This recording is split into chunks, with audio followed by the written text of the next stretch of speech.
Welcome to Dr. Kantaputra's Public Illness Series. World Hypertension Day. Theme is measure BP accurately, control it, and live longer. Hello friends, 17th May world hypertension day. Theme क्या है? Same theme for last 3 years. क्यों? अपने को कारण ढूंढना पड़ेगा और उसका सॉल्यूशन क्या है वो भी ढूंढना पड़ेगा. उसके लिए मेरे साथ है डॉक्टर आशीष भूतराव और उनको सवाल पूछने के लिए है रचना माहेश्वरी जो इकोनॉमिक्स में मास्टर्स किया हुआ है और उसके बहुत सारे सवाल हैं. चलिए शुरू हो जाइए. Thank you doctor Bhutra. तो आशीष, सबसे पहले मैं आपसे ये पूछना चाहूँगी कि ब्लड प्रेशर को सही तरीके से मेजर करने का एग्जैक्टली क्या तरीका होता है, कैसे मेजर किया जाए? ब्लड प्रेशर के लिए सबसे इम्पॉर्टेंट चीज़ है कि आप रिलैक्स रहो. जैसे ही क्लिनिक में आओ तुरंत बीपी चेक मत कराओ. आराम से 5-10 मिनट बाहर बैठो, फिर डॉक्टर के कैबिन में जाओ. डॉक्टर के कैबिन में जाओ तो एक अच्छी कुर्सी लेके बैठो. आपके पैर ग्राउंड को टच करने चाहिए और आपके हाथ रिलैक्स्ड और स्ट्रेट टेबल पर रहने चाहिए. अगर आप कफ बांधते हो तो वो आपके हाथ के साइज़ का होना चाहिए और कफ जहाँ पे बांधते हो वो एल्बो के 2 फिंगर्स अप आना चाहिए. और मर्क्यूरी वाला कि डिजिटल वाला, दोनों में क्या डिफरेंस है? मर्क्यूरी वाले में कफ अच्छा होता है तो उसमें पोजीशन से ज़्यादा फर्क नहीं पड़ता. पर डिजिटल में कैसा होता है कि जो वायर होता है वो सेंटर में आना चाहिए क्योंकि उसमें कफ का साइज़ और बांधने का कैपेसिटी लिमिटेड होता है. तो इसलिए डिजिटल में कफ कैसे बांधना वो बहुत इम्पोर्टेंट हो जाता है. ब्लड प्रेशर के सिम्टम्स क्या होते हैं? अगर कोई ऑर्डिनरी इंसान को ये असेस करना है कि उन्हें हाई ब्लड प्रेशर हो रहा है, उन्हें क्या सिम्टम्स माइंड करना चाहिए? ब्लड प्रेशर के ऐसे कोई सिम्टम नहीं होते, इसीलिए उसे साइलेंट किलर बोलते हैं. काफ़ी बार आपको नॉन स्पेसिफिक हेडेक्स हो सकते हैं, कभी कभी चक्कर आ सकते हैं अगर आपका बीपी बहुत ज़्यादा हो, या नॉन स्पेसिफिक सिम्टम्स जैसे कि वीकनेस जैसी चीज़ें हो सकती हैं. बाकी ब्लड प्रेशर के जब तक कोई ऑर्गन को बिगाड़ता नहीं है तब तक उसके कोई सिम्टम्स नहीं होते. अच्छा, और ब्लड प्रेशर की दवाई नहीं लेने की कॉन्सिक्वेंसेस क्या हो सकते हैं, स्पेशली अगर किसी को बीपी यंग एज में हो गया? अगर यंग लोगों में अगर बीपी हाई है और कोई करेक्टेबल कॉज नहीं है जैसे कि एंजाइटी जो बहुत कॉमन कॉज है, तो अगर वैसा कुछ नहीं है तो ब्लड प्रेशर की दवा लेनी चाहिए. अगर नहीं लो तो टारगेट ऑर्गन डैमेज हो सकता है. टारगेट ऑर्गन कौन से? टारगेट ऑर्गन जैसे कि है हार्ट है, किडनी है, ब्रेन है और अपनी बाकी ब्लड वेसल्स हैं जिसमें कोलेस्ट्रॉल की वजह से चर्बी जम सकती है अगर ब्लड प्रेशर बहुत हाई रहता है. और बड़ी बीमारी होने के चांसेस हैं जैसे कि स्ट्रोक है, हार्ट अटैक है, किडनी फेलियर है इत्यादि. अच्छा, हाई ब्लड प्रेशर या हाइपरटेंशन और डायबिटीज़ कोरिलेटेड कैसे होता है? डायबिटीज़ और blood pressure it is not addition, वो मल्टीप्लिकेशन हो जाता है. रिस्क फैक्टर्स मल्टीप्लाई हो जाते हैं, इसीलिए दोनों बीमारी कंट्रोल में रखनी ज़रूरी है. ऐसे माना जाता है कि डायबिटिक पेशेंट में जितना कम ब्लड प्रेशर मेंटेन करोगे उतना उनके लिए अच्छा है. इसीलिए डायबिटिक पेशेंट में थोड़ा एग्रेसिव ब्लड प्रेशर के टारगेट्स कंट्रोल करने की ट्राई करते हैं. अच्छा, अगर हाइपरटेंशन किसी पेशेंट को बहुत यंग एज में हो जाए और वो मेडिकेशन नहीं लेना चाहे क्योंकि वो बहुत यंग है, उसके क्या कॉन्सिक्वेंसेस हो सकते हैं और इस मेडिकेशन के क्या साइड इफ़ेक्ट्स होते हैं? क्योंकि जो बहुत यंग पेशेंट्स होते हैं उनको ये चिंता होती है कि इस मेडिकेशन के क्या साइड इफ़ेक्ट्स हैं. यंग एज में अगर आप ब्लड प्रेशर कंट्रोल नहीं करो तो मेन प्रॉब्लम क्या आ सकता है कि आपके जैसे बताया कि वो एक साइलेंट किलर है, वो धीरे धीरे आपके ऑर्गन्स खराब कर देगा. बाकी परेशानी और जो बीमारी ओल्ड एज में होती है वो यंग एज में आ सकती है और डॉक्टर्स आपको दवाई के साइड इफ़ेक्ट देख के दवा देंगे और फिर भी कोई साइड इफ़ेक्ट आ जाए तो फिर उन्हें चेंज कर देते हैं. और ड्रग्स या स्मोकिंग अगर कोई करे तो हाई बीपी में उसका क्या कॉन्सिक्वेंसेस हो सकते हैं? स्मोकिंग, ड्रग्स वो सबसे बीपी बढ़ने के चांसेस बढ़ जाते हैं.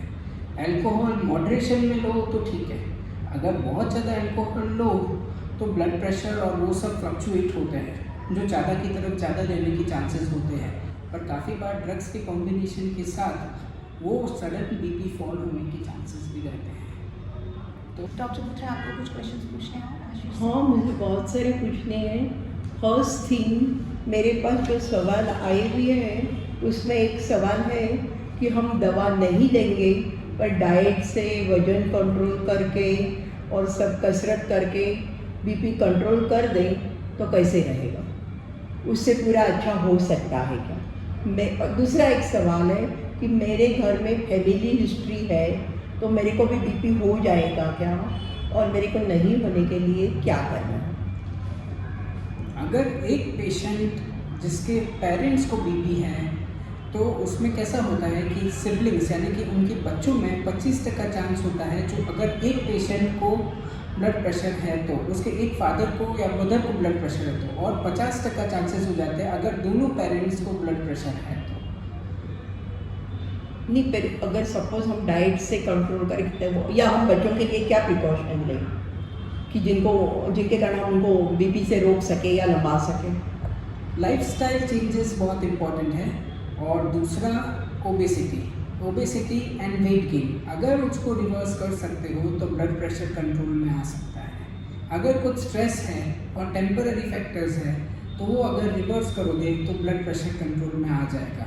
यानी कि यंग लोगों में अगर एंजाइटी बहुत है तो काफ़ी बार ब्लड प्रेशर टेम्पररी रह सकता है, उसको कंट्रोल करो वो सारे फैक्टर्स को, और स्ट्रेस कम करो तो ब्लड प्रेशर कंट्रोल में आ सकता है बिना दवाइयों के। सही बात है। मुझे लगता है बच्चों का स्क्रीन टाइम भी कम करना पड़े और बच्चों का खाने पीने का बचपन से ऐसी आदत लगा दें कि वो हेल्दी खाना खाएं। उस पर से याद आया, क्या खाने से ब्लड प्रेशर कम रहेगा या कंट्रोल में रहेगा?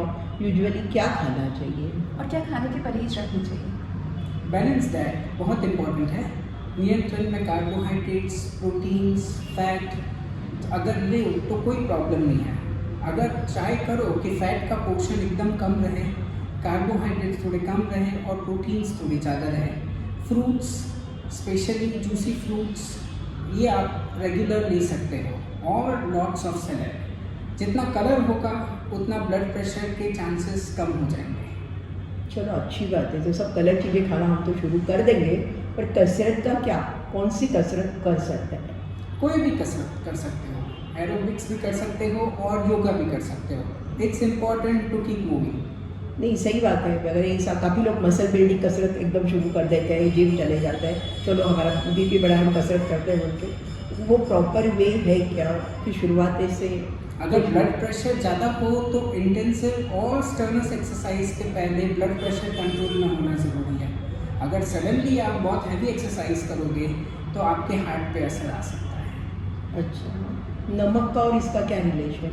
नमक आइडियली लेस देन 5 ग्राम या 5 ग्राम्स तक ही दिन में होना चाहिए। उससे ज़्यादा नमक, जैसे कि कैंड फूड है, स्टोर्ड फूड है, अपने बेकरी प्रोडक्ट्स है, इन सब में बहुत ज़्यादा नमक होता है, तो उससे सॉल्ट बहुत जल्दी बढ़ सकता है। चीज़ है, वो सारे प्रोसेस्ड फूड्स है, तो उनमें हाई क्वांटिटी ऑफ सॉल्ट आता है, तो उन्हें अवॉइड किया हुआ अच्छा है। सही बात है, आपने बहुत अच्छी बात बताई है। अब ये तो सब ठीक है, पर अपने यहाँ इंडिया में बहुत यंग लोगों में ब्लड प्रेशर हो रहा है, वो मालूम कैसे पड़ेगा अगर सिम्टम्स भी नहीं रहते हैं, ये भी नहीं रहते हैं, तो उसका क्या करें? उसके लिए तो अपने को मास स्क्रीनिंग करनी पड़ेगी। ब्लड प्रेशर की कोई सिम्टम्स नहीं। हाँ, तो फिर अपने को इन शॉर्ट क्या है, ये प्रिवेंशन करने के लिए अपने को क्या क्या करना चाहिए, इन शॉर्ट बता दो। इन शॉर्ट अपने को संतुलित खाना खाना चाहिए, जिसमें ज़्यादा मात्रा में प्रोटीन्स, कम मात्रा में कार्बोहाइड्रेट्स और ट्रांस फैट लेनी चाहिए। अपने को अगर पॉसिबल है तो कोल्ड ड्रिंक्स, बाहर के प्रोसेस्ड फूड्स, बेकरी आइटम्स और सॉल्ट जितना कम कर सके उतना कम कर देना चाहिए। अगर अल्कोहल लेते हो तो मॉडरेशन में लेना चाहिए, और अगर सिगरेट और ऐसा कोई व्यसन हो आपका तो उसे आपको कट डाउन कर देना चाहिए और धीरे धीरे करके बंद कर देना चाहिए। आपका मेन चीज़ है कि आप एक्सरसाइज करते रहो, ओबेसिटी का रिवर्सल करने की ट्राई करो, क्योंकि जैसे ही ओबेसिटी रिवर्स होगी उसके साथ बीपी, शुगर, बाकी बीमारी भी कम हो जाएगी। और बीपी आपका नियमित चेक कराते रहो, उससे आपको पता चलेगा कि आपका बीपी कितना रहता है। Thank you.